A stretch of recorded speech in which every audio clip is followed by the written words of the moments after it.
How's it going, guys? I'm here with a review of the sixth episode of The Mandalorian. And I have to say, this might very well be one of my favorite episodes so far. This one really had a very gritty Star Wars feel to it.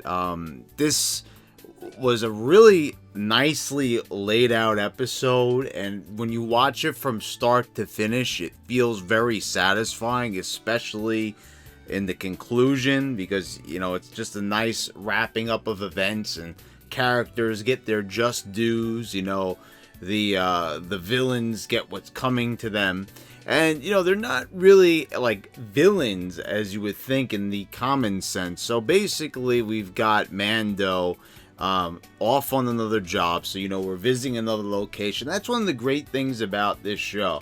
Most of the time with different types of shows, that we've seen like on Netflix, like the Marvel shows, they're usually in the same place, the same city, but this has really got like a Star Trek Next Generation feel to it, but in a much different way. What I mean by that is there's always something different going on in each episode. There's variety, a different flavor to it. And this was yet another flavor in the arsenal that's probably very large for The Mandalorian. And you've got different people directing these episodes. The same person that directed episode 2 directed this episode, which is really interesting because this is, a lot of times you'll see this with a lot of different shows. Different directors have different styles. And this is, I hope we see more episodes from this particular director, because this was excellent. So Mando heads off on another job. He actually hooks up with a former partner of his, and he gets a new job. It's not a bounty, but they need to go rescue a friend and of this former colleague of his. And they put together a team. They need a ship, and so Mando is the only person that actually has a ship. So he goes to the space station, meets up with the former colleague. They get a ragtag group together, and one of those characters is actually Bill Burr, which many people were waiting for him to come along. And this is the episode where he shows up finally. He plays a character called Mayfield, and he's a former sharpshooter for the Imperials. And this guy is, he's an a-hole, to say the very least. Very dislikable. The moment you meet him, he's extremely sarcastic, extremely nasty, takes a disliking to Mando right away. I like the crack that he made about him possibly being a Gungan underneath. They give him, a problem about not taking off his mask. And, they try to get him to take his mask off. And, there's a lot of tension in this episode as different personalities are clashing. You've got a Twi'lek. You've got another character that you've seen before in the original trilogy, character with the horns. And I thought just a lot of different things going on. One that might have been a former love interest of Twi'lek, and I like how everyone's got a different thing going on. Mando's at a much different point in his life. He knows the Twi'lek. He knows his former colleague. But, then you've got this a-hole just making a huge problem for Mando. And also, if you've been watching, Mando has expressed that he doesn't like droids. He doesn't even want droids repairing his ship. Well, now a droid is actually part of this ragtag group that has been assembled. And, there's just so much going on as far as characters. And I like you know who these characters are right away. Like, their personalities. Like, they're like, here, these are the personalities. You've got someone that Mando is going to clash with. One's a droid. One of them is someone he formerly knows, might have had, like, some romantic, relationship with. And, there's like so many different layers to the characters and the relationships and the interactions that's going on. So they gotta go and fly to a rebel prison ship, and as they're on this ship, you see a bunch of prisoners, and it's a very cool setting. Finally, after like battling through all the droid guards, they come upon a human which they didn't expect to see there, and we see a different side of Mando. He tries to actually be the level-headed one, which is, it's amazing because it's like they're trying to show that like Mando, because he's not really a Mandalorian, in the traditional sense he was taken in by the Mandalorians. He doesn't want to kill this guy.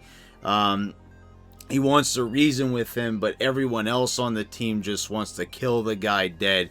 And he says basically he's going to press a button on a little device, and that's going to send the rebel forces, and they're just going to come, and they're just going to come and destroy the ship, or the New Republic in this case, the former rebels. And this was a very tense scene. I really liked what they did here. You got to see that Mando, despite the guy that's always holding the blasters, has the flamethrower on his wrist, that he's actually the one that's level-headed and trying to say, guys, we don't need to kill this guy. We can get through this. We could talk it out. But the guy ends up getting killed by the Twi'lek anyway. So they finally find who they're looking for, who they're there to rescue, and guess what? He's been double-crossed. He gets pushed into the prison cell. It locks behind him, and and now he's trapped. And this is like what was intended from the very start. They got Mando to help them out. Now they got a ship, and then they plan to leave him there. And the funny thing is, what happens after this is so awesome. He goes and he hunts them down one by one. And you think that like Mando is like killing these people to get his revenge, but he's not. Actually, at the end, he ends up locking them all in the same cell. I guess it's the same cell that they put him in. I guess it's the only empty one. But seeing him take each one out one by one, especially the fight he had with the guy with the horns, it's really cool to see that he goes after the droid.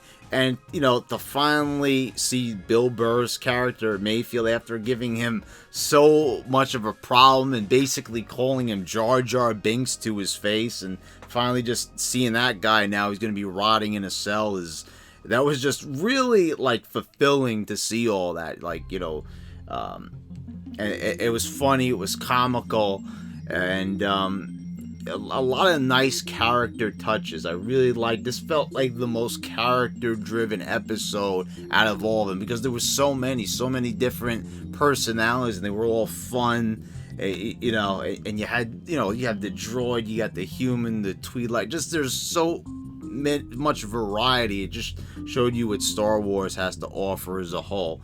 And then at the end, he goes back to his colleague to get paid.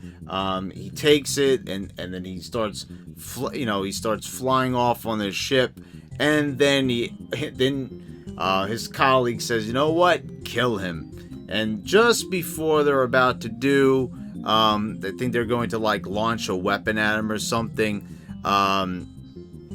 he presses the button on that same exact device that the human on the New Republic prison ship was going to press when they had that big standoff and that big argument between all the teammates.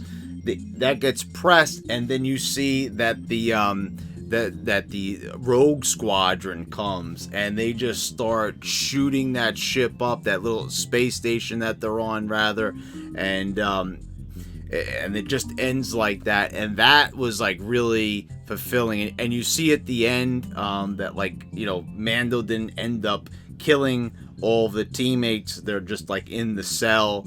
They do that big reveal, and it was really good. I really liked the part of like him hunting them down almost like Predator style. That was really cool, a nice touch. And so that's also something from another movie, like One by One, kind of almost like Batman in a way. Like if you've ever played the Arkham games, like and you had to like dispatch a bunch of enemies like on a single screen. It was kind of like that, different ways, doing it stealthy, fighting different tactics from Mando, the hand-to-hand combat, coming out from behind the guy when he least expects it.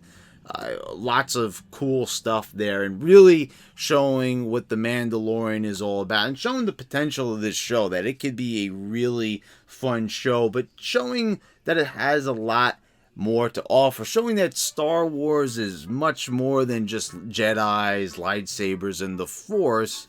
But it could be so much more, and we got to see that here. And this show's really taken full advantage of the source material. It's taken full advantage of this Mandalorian character, and it's been a lot of fun so far. And this has probably been the strongest 6 episodes I've ever seen out of a series. Like, it's brand new, but I'm not really too surprised. I had high hopes. The trailer looked good from the start.